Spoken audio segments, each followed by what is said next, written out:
Ben Franklin's a really cool guy. In fact, he's one of my favorite writers, authors, inventors, and scientists. He lived during the colonial era. And he signed the Declaration of Independence and helped draft the U.S. Constitution. This book's about Ben Franklin. It's titled How Ben Franklin Stole the Lightning, and it's written by Rosalind Shanzer. Why, none other than Benjamin Franklin, poet, author, inventor, postmaster general, and diplomat. No thank you. I do not want any of your turkey sandwich. You see, I'm a vegetarian. I really don't like the taste of meat, and besides, it saves me money for books, which are much, much more important than eating meat. I was born January 17th, 1706, to Josiah and Abiah Franklin. As a young boy, I was a printer's apprentice to my brother.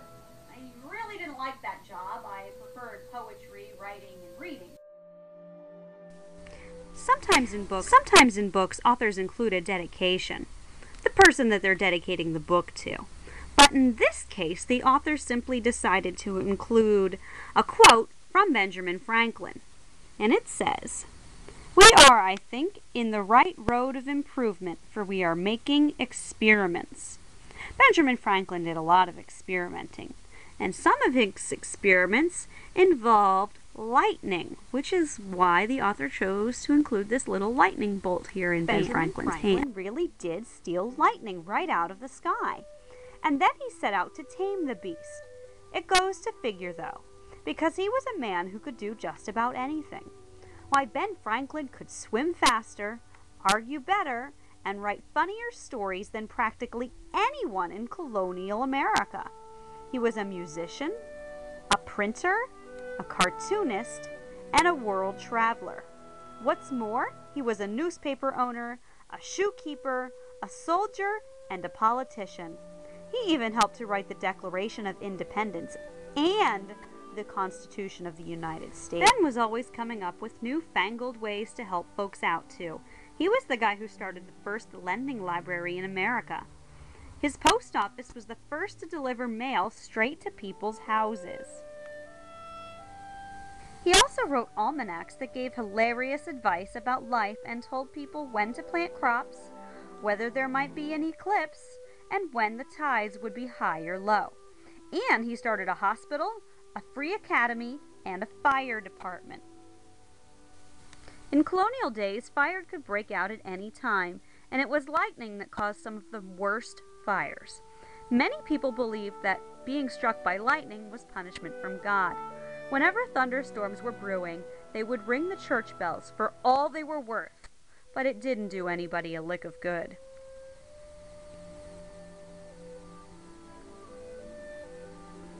Of course, after Ben stole the lightning, there weren't nearly as many fires for firefighters to put out.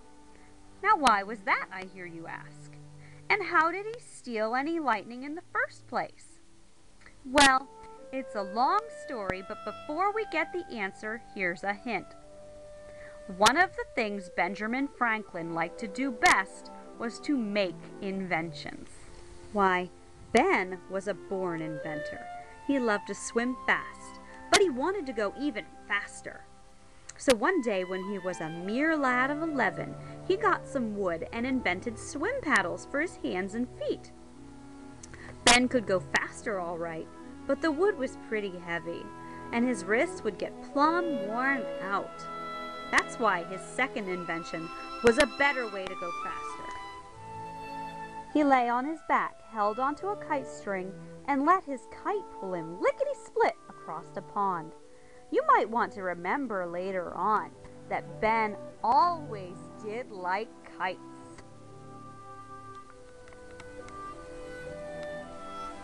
Ben kept right on inventing better ways to do things for the rest of his life. Take books, for example. Ben read so many books that some of them sat on shelves way up high near the ceiling. So he invented the library chair. If he pulled up the seat, out popped some stairs to help him reach any books on high shelves. And in case climbing stairs might make him dizzy, he invented a long wooden arm that could grab his books too. He also invented an odometer that told how far he had ridden to deliver the mail, and the first clock with a second hand, and he even thought up daylight savings time. Then he invented bifocals, so older folks could see both far and near without changing glasses.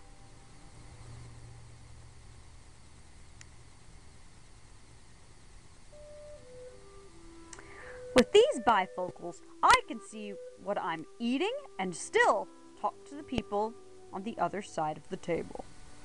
Everybody and his brother and sister just had to find better ways to heat their homes.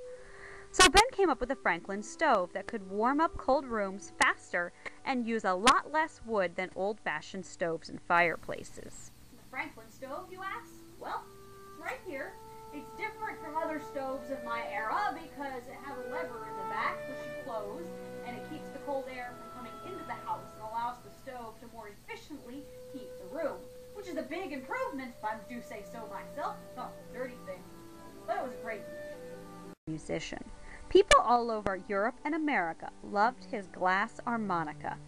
This instrument could spin wet glass bowls to make music that sounded like it came straight from heaven.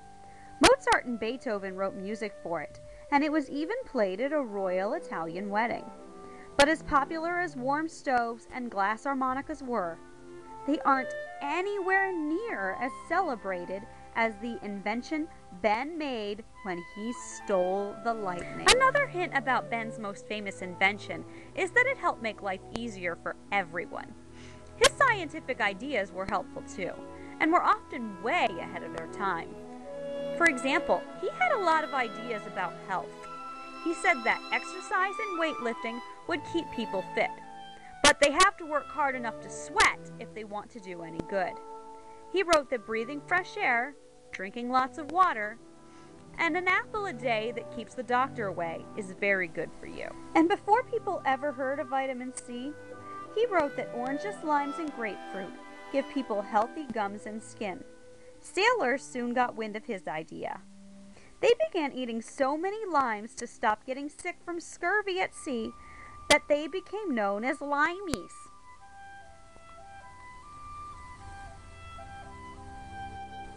Didn't the man ever stop to rest?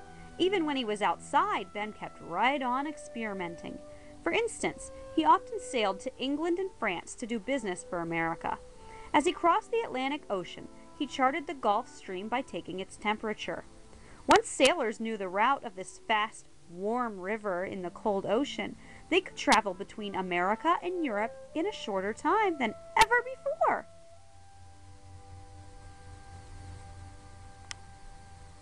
He was probably the first person to write weather forecasts, too. Once he chased a roaring whirlwind by riding over the hills of Maryland just to find out how it worked.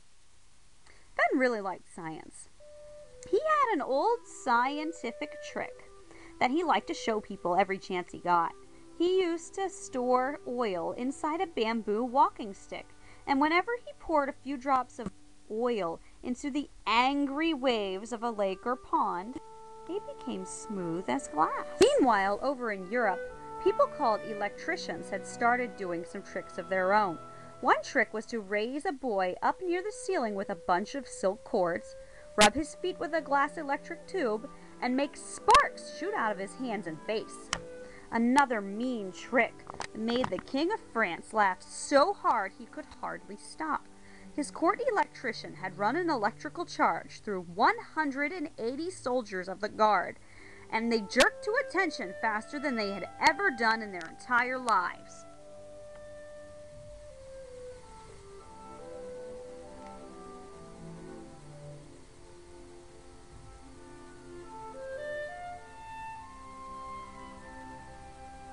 Doing all these tricks gave Ben his idea for stealing lightning out of the sky.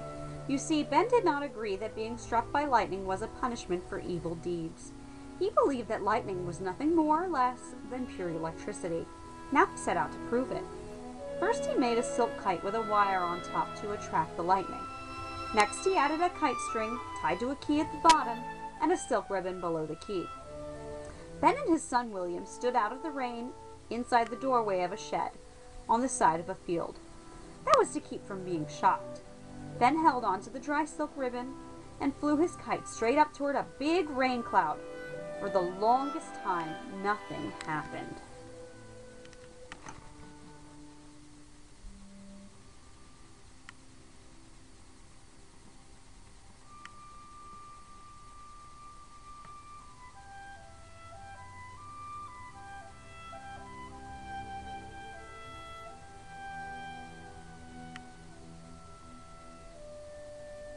Just as Ben and William were about to give up, the hair on that wet kite string began to rise up and stand at attention.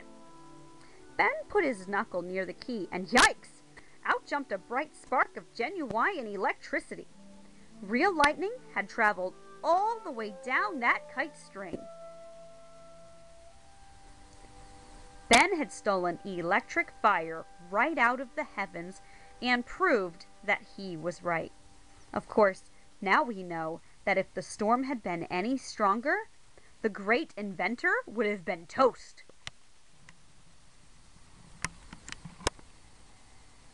Finally, here's the part of the story where Ben's practice from thinking up all those inventions came in so handy.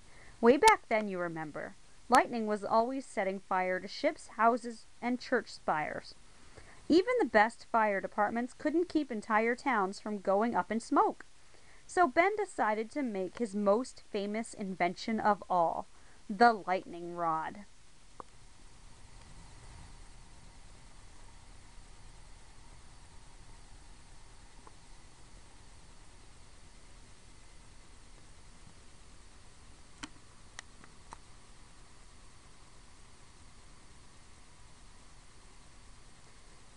The whole idea was to pull lightning safely out of the sky before it could do any mischief.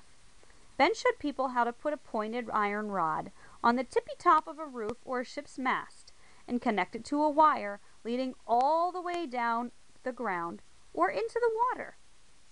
Now the lightning could follow a safe path without burning up a thing. When did I discover electricity?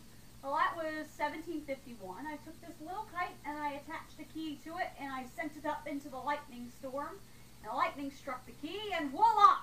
Proved electricity existed. I believe a great many inventions will come from my discovery of electricity. In fact, one of my own inventions, the lightning rod, came from that discovery. You stick the lightning rod on top of your house and lightning strikes the rod and acts as a ground. Thus, your house does not catch on fire. This simple but brilliant invention worked beautifully. It saved more lives than anyone can count and made Ben Franklin a great hero. Scientists from around the world lined up to give Ben medals and awards.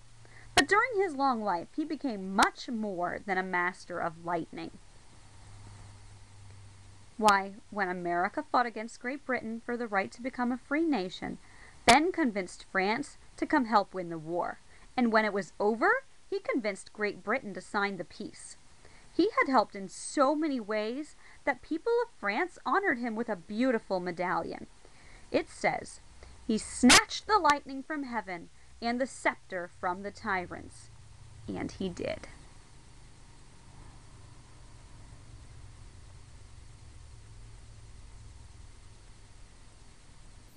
Oh my, you're right. It is getting late. Mr. Franklin, sorry for having kept you. I like to rattle on.